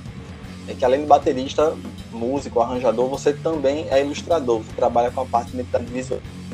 Também faz esse serviço em encomenda, né? Isso. E aí, como é que isso influencia na tua música? Como é que a música influencia nisso? De repente, sei lá, tem alguma música que tu já pensa o visual ali durante os ensaios, tu já tem noção de como é que vai ser a capa?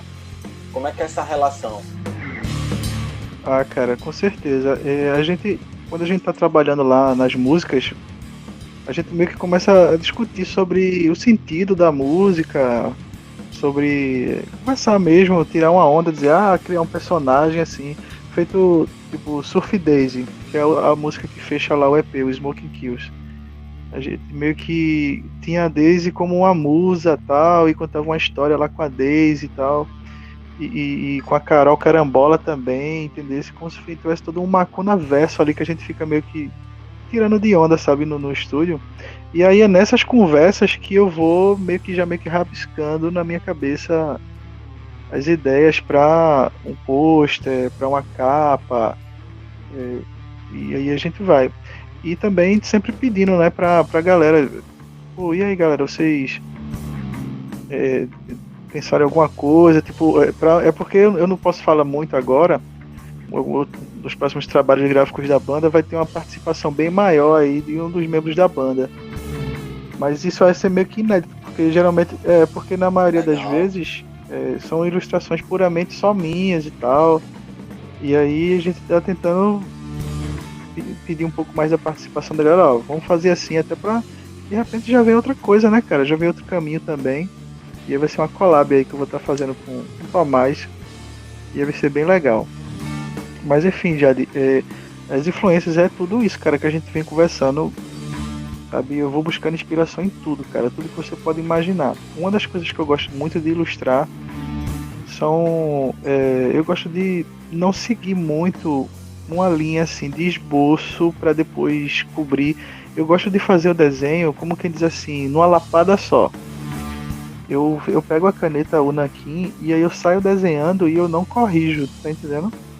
Eu vou do jeito que vai, do jeito que sai. E isso me dá um prazer muito legal, é como se fosse um desafio. Eu vivo aquele momento, eu faço aquele momento. E acredite, a maioria dessas minhas ilustrações que tá aí foram feitas dessa maneira, cara. Eu não esbocei, não tipo, deixei aquele momento vir assim, por sair de primeira. E aí depois eu vou lá e faço a coloração deles e tal. Mas eu gosto muito de desenhar nessa pegada também. Claro que tem alguns desenhos que eu, dependendo da proposta, eu faço um esboço e tal, tenho toda aquela... Mas quando eu vou... Esses posters que eu costumo fazer, com essas artes aí meio loucas aí, mistura de extraterrestres com coisas cibernéticas, vem assim, vem na tora, a história. Olha, para quem tá ouvindo, eu vou até deixar na descrição também os endereços de João, né? Enfim, o Instagram e tal, porque assim, eu sou até suspeito para falar, porque eu acho foda tudo que ele faz, essa parte de arte. Ele me manda os cartazes que você faz, João, que você envia sempre, as capas dos singles da Macuna Massa, sempre acho muito bem feito, assim, e condiz bastante também com o som de vocês. Curto quadrinhos, curto cultura pop de forma geral, então pra mim é um prato cheio, assim, de ver, sabe? Pô, cara, massa, cara, muito bom, valeu. E não faço nada de desenho, mas acho foda quem faz, sabe? Pô, cara, bacana. Verdade. Legal. Mas toca bateria maravilhosamente bem.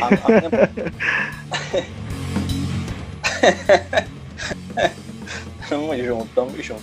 E aí, João, minha pergunta também é com relação a isso, sabe? Enquanto artista visual, como é que tu vê essa questão, assim, a questão do imediatismo, sabe? Porque hoje a gente sabe que distribuição de música, distribuição do nosso conteúdo, muitas vezes é por streaming e tal, e há um certo desapego, isso aí já é dito de forma geral, não é apenas juízo de valor, mas há algum desapego com relação ao que é gráfico, digamos assim, e que não é necessariamente físico, mas muitas vezes muito mais apego à parte sonora mesmo e tal, e muitas vezes a pessoa não dão ouvido, ou não dão olhos nesse caso, né? A parte visual. Como é Pô, Jade, cara, você falou uma coisa muito, muito louca, assim, porque quando você começou a perguntar, eu fui pensar qual foi a primeira capa de álbum que eu fiz. E foi a capa do Decapoli, da nossa primeira demo. Isso, cara, faz muito tempo, não sei nem dizer direito, acho que foi 2000 e... Era no início dos anos 2000, sabe? E, cara, eu lembro que quando eu fiz essa capa, tinha um encarte com todas as letras, tinha uma foto da banda especial que a gente tirou, sabe? Tinha, tipo, a parte de trás que fica no CD, sabe? Que fica embaixo daquela parte preta onde encaixa. Sabe como é, Jade? Sim. Aquele. É tipo um. Eu chamava cara. aquele de rótulo. Exato, Não sei se é isso, cara. mas eu chamava de Exatamente. Então eu criei toda essa parafernália toda, né? E mandei pra gráfica pra imprimir o Elielson lá, né? Que tava administrando essa parte das tiragens. Levar pra gráfica e fazer as cópias. E assim, cara, quando aquilo chegou, foi sensacional de ver ali toda a arte lá, impresso, o disco lá, pintadinho, cara, tudo bonitinho. E depois, cara, hoje em dia, o que é que eu tenho que fazer? Eu faço a arte e tal, faço a capa, é muito legal, é super divertido, é muito triste. A gente tenta contar uma história. Eu acredito que aí é que tá, que isso precisa ser bem mais intenso hoje. Claro que tem que ser de uma maneira legal, não pode ser forçada, mas aí tem que vir acompanhado de um card animado, tem que vir acompanhado de um vídeo. Tipo, se tiver letra, tem que colocar lá um videozinho animado com as letras, tá? Não que seja um padrão. Cara, tem 1000 formas de você poder divulgar sua música, sua arte, existe 1000. Mas são alguns elementos que eu tenho utilizado, sabe? E tentado incorporar na identidade visual da banda. E também tem um cara que eu não posso deixar de citar, cara, dentro dessa trajetória da banda, que é o Jeff Amorim, que é grande, sei lá, cara, eu gosto de chamar ele de agitador cultural, que é o cara que administra toda a obra do Esperantivo, né, que tinha aquela casa cultural lá na Praia de Nazaré, que é o Esperantivo Casa Comida e Cultura. Hoje fechou as portas, mas o Jeff continua atuando com os ideais do Esperantivo, né? Ele dá uma consultoria muito legal no marketing do Macuna Massa também. E eu aprendo bastante também com ele, sabe? Tudo que rola nas artes do Macuna passa também pelo aval de Jeff, né? Jeff Amorim, que é da Dialógica Comunicação também. Galera que estiver interessada também, tem um marketing de primeira aí para suas bandas, seja lá que for sua empresa. Jeff é o cara assim que manja, ele tem muito material na internet, workshops, videoaulas, lives. Tem um canal do Telegram dele que é sensacional, riquíssimo de material nessa área aí. É um cara que soma com a gente, é como se fosse da banda também. Eu diria até que o Macuna Massa não estaria na atividade se não fosse o Jeff, assim, cara. Ele abriu aquele espaço. Inclusive era um dos espaços que a gente pretendia até levar vocês do Buffalo Lake até pra lá. Não sei se você lembra que eu falei. Mas, como fechou as portas, a gente não conseguiu concretizar, infelizmente, isso.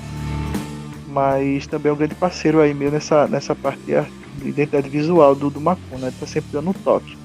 Por exemplo, um exemplo assim, pra você ter uma ideia da influência de Jeff Tinana. Eu fiz a capa de Carol Carambola, do nosso primeiro single, né, do Brasileirada, e eu fiz aquela carambola derretendo, não é isso? E a mão colocando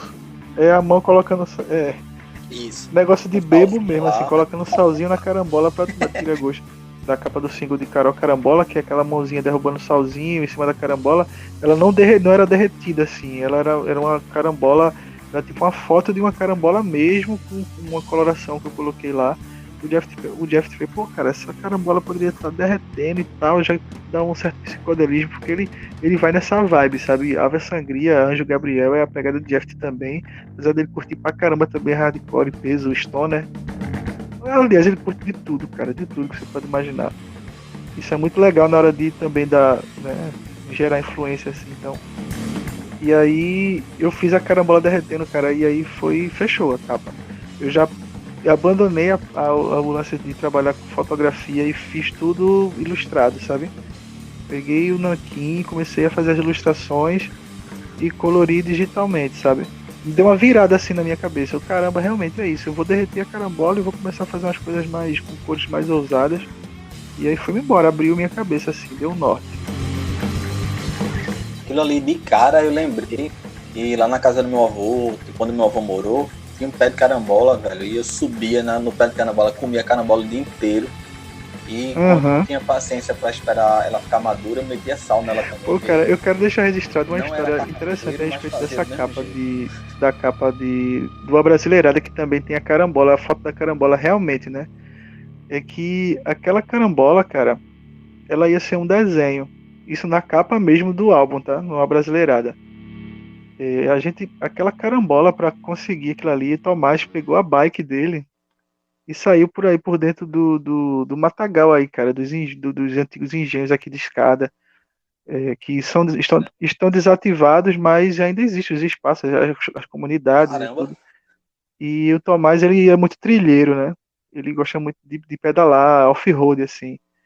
E, e ele ficou sabendo que tinha a bendita carambola lá naquela região lá. Ele foi, pegou a bike, chegou aqui em casa todo suado com o saco de carambola. João, opa, Tomás, ó, João, tá aqui a carambola para tirar foto do álbum. E aí eu, com a ajuda da minha esposa, Fernanda Pontes, a gente montou o cenário e fotografou a carambola, a abençoada carambola que Tomás conseguiu lá no matagal lá. eu achei muito legal quando eu vi a capa, eu disse, os caras Pô, podiam lançar uma cachaça do pô, Hakuna cara, Massa, ótima velho. ideia, cara. Aquela, uma Uhum. foto. Achei perfeito, sabe? Só faltou o rótulo da Hakuna E, Massa na cachaça, assim, e já ah, a cara, ótima carambola. Achei ideia. massa. Pô, vou. Tá salva a ideia, viu? Tá salva. Muito bom. Uma coisa que eu também queria destacar no show de vocês, que eu sinto, é um bom humor, sabe? Não tem nada muito sisudo, sabe? Tipo, o som é pesado, tem porrada, mas também tem um senso de humor que é muito particular Uhum. de vocês três, Pô, assim, se cara, combina isso é muito, bastante, sabe? real. É muito real, cara, porque Eu acho muito legal. na nossa convivência, se você vê Tomás, principalmente Tomás, assim, ele é um cara muito engraçado, tá ligado? Ele tem um jeito de falar. Tanto é que no primeiro show que eu vi o Macona Massa, que foi no evento que eu produzi, o Vila Alternativa, lá nas Antigas, foi uma das coisas que mais me chamou a atenção, é que Tomás, ele tinha acabado de vir, que isso foi em pleno carnaval, ele tinha acabado de vir de um bloco, sabe? Já tinha tomado todas, ele subiu no palco, aí as coisas que ele falava era muito espontânea, assim, eu falei, caramba, esse cara é muito engraçado, muito massa, pô. E aí isso que acontece realmente no palco é porque é assim, tá ligado? A gente quando tá junto, cara, funciona dessa maneira. E também pela química, né? Os caras são irmãos e tem toda aquela intimidade, a maneira de brincar e também o respeito, né, cara? A gente se respeita muito assim, cara. A gente tem uma relação muito sadia, sabe? E assim, não de primeira, não foi de primeira. Isso foi se construindo, cara. Foi se construindo e a gente meio que aprendeu juntos assim a valorizar mesmo, sabe? Nossos espaços e tudo. A gente amadureceu muito essa relação com o tempo, cara. Isso se reflete no palco. A gente se diverte muito ali. Tanto é que às vezes a gente começa a tocar, que a gente nem sabe se realmente já é valendo, sabe? E a gente tá só passando o som, mas não, começou, vamos embora, vamos, tá brincando, vamos embora. Tudo na espontaneidade mesmo, assim. João, a minha última pergunta, antes da gente ir para o nosso bate-bola final, já te agradecendo mais uma vez. Eu também tenho que perguntar isso a você. Você coleciona disco, coleciona quadrinhos e tal. Como é que tu vê essa coisa da distribuição digital hoje? Assim, tu tem algum hábito? Tipo, tu costuma ouvir disco ainda? Costuma ouvir. Tu é do Uhum. tipo de comprar disco ainda?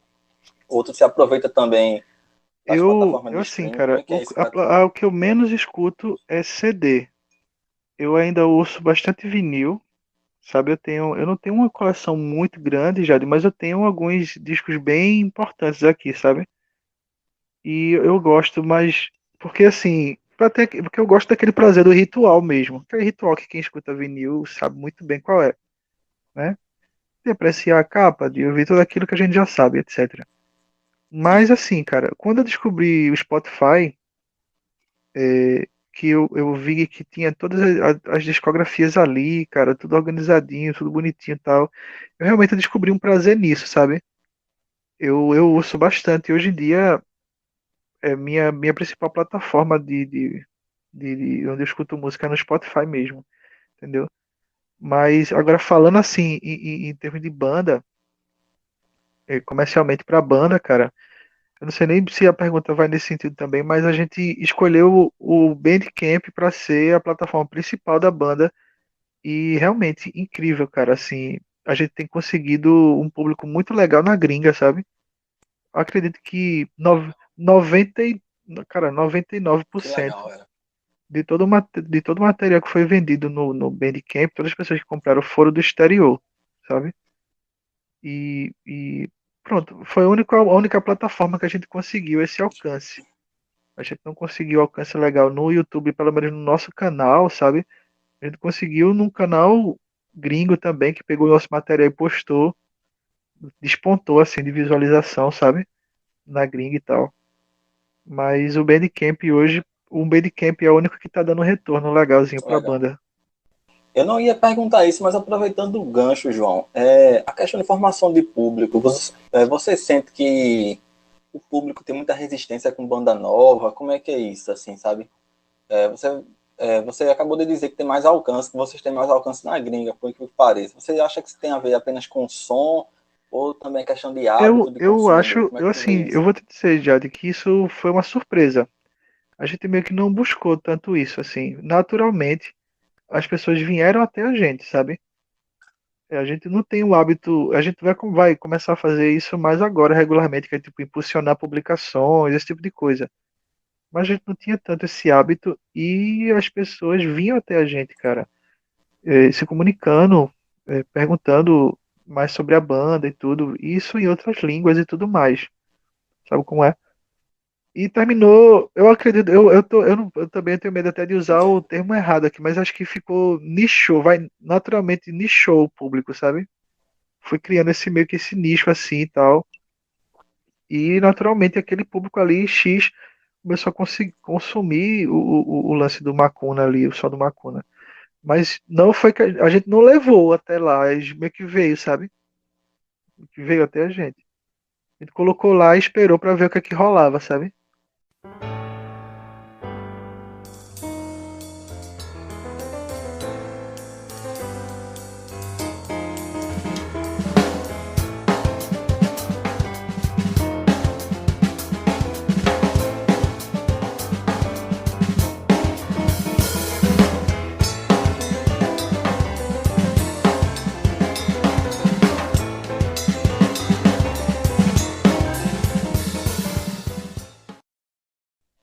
E, João, na questão de tocar, assim, para quem não viu o show do Macuna Massa, eu já vi mais de um, e é visceral, assim, é muito intenso.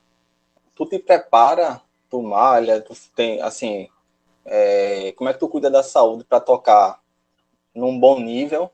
E se Aham. tu já teve alguma lesão, tu já falou que teve, né? A questão da tendinite, né? Mas tu se prepara nesse É, sentido, cara, tem eu uma coisa assim, eu especial, uma tenho, eu coisa, tenho um enfim. problema assim que é eu não consigo me manter fazendo exercícios. Eu sempre dou uns intervalos, isso é um pouco prejudicial pra mim, sabe? E aí, por causa desse meu hábito feioso, Uhum. eu tenho uma fisioterapeuta que ela me acompanha aqui, a Bruna, ela, ela já me tratou durante 2 anos seguidos, foi para realmente me colocar no eixo assim, e foi justamente depois de um show do Macuna Massa num evento aqui em Escada que eu senti a primeira dor assim de tendinite e até pausei, né, o trampo com a banda por um tempo. E aí eu fiquei me tratando com ela. E hoje em dia, só por precaução, cara, sempre que eu vou entrar num período de shows, eu fecho algumas sessões com ela pra colocar uma bandagem, mas assim, por precaução, sabe? Pra não desandar o braço de novo, assim, sabe? Porque realmente a minha tendinite ela foi bem séria, porque eu somou o trampo da bateria com muitas ilustrações, muito tempo no computador, usando muito a mão e não estava fortalecendo os músculos, tu tá entendendo? Então, eu preciso desse acompanhamento da Entendo. fisioterapeuta para poder não causar algum dano assim, porque tu sabe, é feito você falou, cara, eu tenho que estar numa vibe muito boa para tocar aquelas músicas do Macuna, porque é energia pura o tempo inteiro, entendeu? E às vezes você termina fazendo shows próximos e tudo. Isso para quem tem tendinite sabe, cara, é pesado. Você tem que estar com o corpo em dia, senão a dor chega, ela não dá uma trégua, sabe? Mas é dessa maneira que eu me preparo.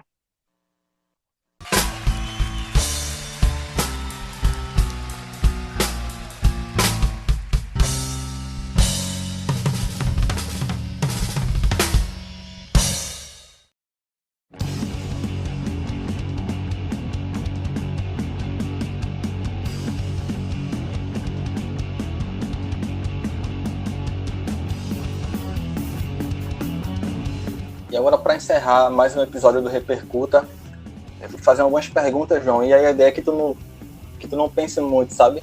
A primeira imagem que vinha à cabeça, você me responde. Você Vamos responde pra embora. gente, pro público do Repercuta, tá? Vamos lá. Uma música que te representa. Rock and Roll, Led Zeppelin, E um disco Thriller. que te represente. Michael Jackson. Um livro que te É, inspire. Mais Alto que o Céu, de Kurt Cobain, a biografia de Kurt Cobain, cara. Um filme que te Cara, eu inspire. gosto muito de Pulp Fiction. Você ouve dizer que é João Legal. mesmo que tá falando. 5 bateristas referentes. Cara, vamos lá. Dave Grohl, John Bonham, Keith Moon, Ian Pace. Já foram 4, né? E, cara, eu diria Jack Irons. Ele foi um dos primeiros bateristas do Red Hot Chili Peppers. E também tocou um tempo no Pearl Jam. Ele tem uma batida bem peculiar também. Hoje ele é solo, sabe? Mas é um baterista sensacional e eu recomendo olhar o trabalho do Jack Irons. Cara, eu queria até acrescentar mais um bateria aí. Eu sei que eu não quero quebrar as regras, não. Eu gosto muito de Jack Irons, mas é porque geralmente a gente termina se esquecendo dos bateristas da atualidade, né? A gente sempre tende a falar dos bateristas antigas e tal. Mas assim, cara, pra mim hoje, Eloy Casagrande do Sepultura é assim, um fenômeno assim, cara, da bateria, sabe? Cara altamente inovador. Eu acho o Eloy o cara incrível, cara. Até a história dele, da dedicação dele, né, pela bateria. O menino nasceu pra tocar bateria. E eu acho incrível. É isso. João, quando tu vê alguém tocando bateria, o que é que tu mais observa de cara, assim? Cara, eu caixa, cara. Eu sou apaixonado pela caixa. A maneira que o baterista ele trata a caixa ali, pra mim é tudo. É altamente valioso, sabe? Eu acho que é isso. Um momento que tu se sentiu realizado. Tocando lá no Passafândega ali, no palco do Preamp, cara, com o Macuna Massa. Foi muito legal, experiência muito boa. Cita um baterista. Ele é de fora do teu nicho, mas que tu curte o trabalho do cara. Cara, deixa eu ver. Tem um cara chamado Duda Neves. É um baterista chamado Duda Neves. Ele é um cara assim que eu achei ele um baterista muito assim, eu lembro que eu tinha visto, eu vi uma vídeo aula dele nas antigas em VHS e ele me falou algumas coisas sobre ring shot, papa mama, essas coisas que o cara faz, esses exercícios que foi altamente emblemático na minha vida, sabe? E ele não é do meu nicho assim, cara, eu não acompanho tanto o trabalho dele, mas em algum momento da minha vida o Duda Neves foi um baterista muito importante pra mim. Agora é o contrário. Qual é o baterista no teu nicho que tu menos se identifica, assim? Cara, polêmica aí, João Baroni, cara. João Baroni. Cara, eu acho o João Baroni um baterista sensacional, ele é legal. Mas eu acho que ele estagnou um pouco naquela pegada dos. Eu não sei, o do batera do The Police lá, Copland, né? Stuart Copeland, que é um cara, afinal eu tenho até uns vinis aqui do The Police, cara, manda pra caramba. Então, ele pegou aquilo ali e hoje ele seguiu, ele, sei lá, cara, ele estagnou um pouco. Eu sinto que pela genialidade, pelo modo dele tocar, eu sei que ele pode entregar um pouco mais, assim, sei lá. Mas é de respeitar, eu respeito tudo que ele faz e tal. Sei lá, tem alguma coisa com o João Baroni, assim, eu não sei. Eu não consigo ver muito. Eu entendo. A pergunta Isso. Não é do pessoal nem nada, né? Mas é na obra do cara mesmo. Muitas vezes você não se conecta com aquilo. E interessante é que quando eu comecei a tocar nos Variáveis, a gente tocou algumas músicas dos Paralamas. E eu achei até gostoso de tocar e tal. Difícil de tocar com a bateria grave. tá ligado? Tem que ser a bateria bem agudinha, assim, pra tirar aqueles timbres, mas foi bater interessante e tal. Foi quando eu até olhei mais, assim, para o trabalho dele, sabe? Mas percebi que também não é o estilo da minha preferência, não. A próxima pergunta é: qual a banda famosa, mas que tu não entende o sucesso dela, assim? Pra enfim, tu não entende porque faz tanto sucesso. Cara, eu tava pensando no... É difícil, cara, porque eu gosto de. Porque eu gosto mais das coisas do que desgosto, sabe? Eu não sei, cara, agora eu não consigo. Eu não consigo lembrar. Não, tranquilo. E aí eu acho que a próxima pergunta também não tem resposta, porque a próxima era pra você citar alguma banda ou artista que tu gosta, mas que tu não costuma dizer, que tem uma certa vergonha de dizer. Uhum. Tem uma coisinha que curte, mas fica ali. Cara, Tem algum? eu acho que Hanson, porque eu quando os Hanson apareceram assim, eu achei incrível, cara, uns guris assim, tipo, eu tinha basicamente, acho que a mesma idade deles assim naquela época, e eu gostava porque eles eram instrumentistas, multi-instrumentistas, né? E eu me identifiquei muito com aquilo, cara. Tanto é que a primeira viagem que eu fiz sem os meus pais para Recife foi com o meu mestre de Kung Fu para comprar o CD dos Hanson, cara.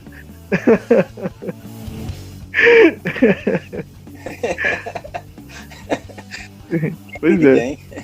Qual baterista que tu gostaria de fazer uma jam? Vivo ou morto? Cara, eu acho que com Dave Grohl, cara. Com ele, com certeza. Sem dúvida. Eu não pensaria duas vezes.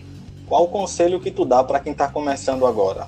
Eu acredito que é ouvir músicas sem barreiras, assim. Sem preconceitos. Abrir a cabeça e colocar a música pra dentro, assim. Tentar absorver um pouco de tudo. Um pouco de tentar entender a proposta de cada coisa. Saber que, se aquele guitarrista ele não deu aquele solo mirabolante, não é porque ele não é um super guitarrista, é porque ele encontrou na parada simples dele lá uma forma genial dele de expor a arte dele, sabe? Poder reconhecer isso, poder ter essa visão em cima da arte e da música, acho que isso vai trazer um pouco mais de prazer. É feito, eu tava te dizendo, gostar mais das coisas do que não gostar, sabe? Isso vai, com certeza, vai trazer muita bagagem para seu trabalho musical. Ou seja lá qual for, artisticamente falando, para a vida mesmo. E o último tópico, João, é qual a música que tu gravou, que se você puder escolher, que te descreve como baterista, assim. Essa música aqui define João Marinho Chinaski como Smoking baterista. Kills.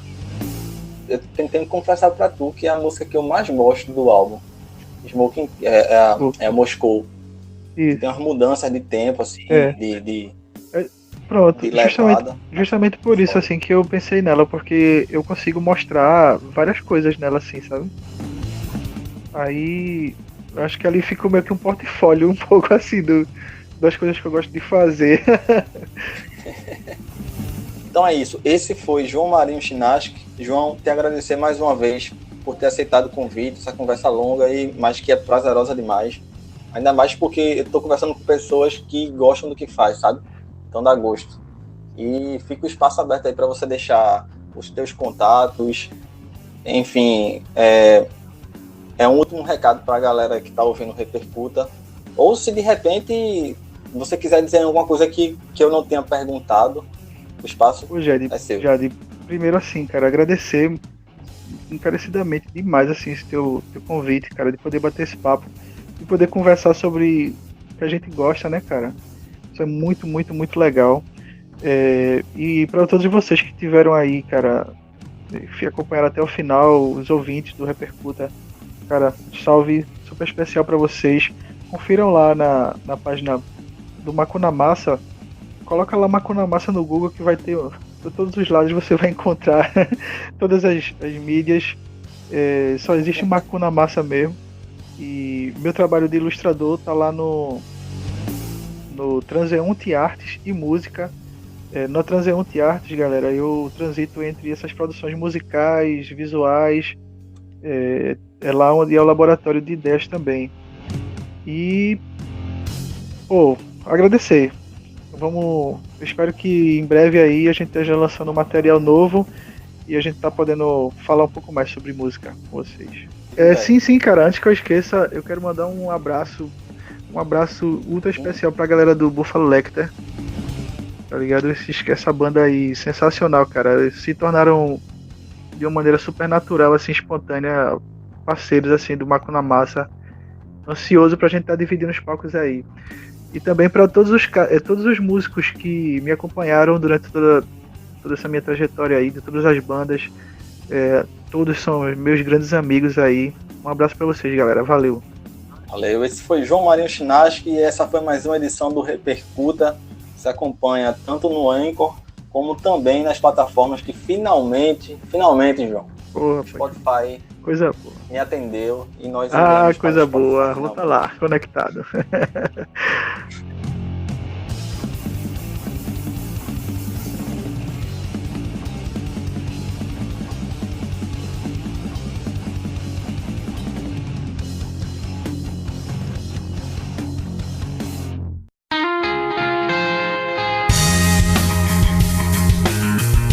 Esse foi João Marinho Chinaski. E olha, o teu feedback é muito importante para mim. E é por conta disso que eu te convido a curtir e seguir a página no Instagram. Basta buscar por repercuta.pod. E lá a gente tem postado também conteúdos exclusivos para a página. E é lá também onde tu pode deixar teu feedback, tua mensagem, tua sugestão. E eu vou ter todo o prazer de conferir. E eu devo confessar a vocês também que finalmente o Spotify me atendeu. Achei que demoraria mais, mas além do Anchor, onde você também pode deixar suas mensagens lá no aplicativo, mensagens escritas e também de voz. A partir de agora o Repercuta também se encontra em mais algumas plataformas. Além do Anchor, nós estamos no Spotify, no Breaker, Google Podcasts, Pocket Casts e também no Rádio Public. São mais opções agora para você que curte o meu trabalho aqui no Repercuta. Sou Jário Tavares. A gente se encontra no próximo episódio. Forte abraço.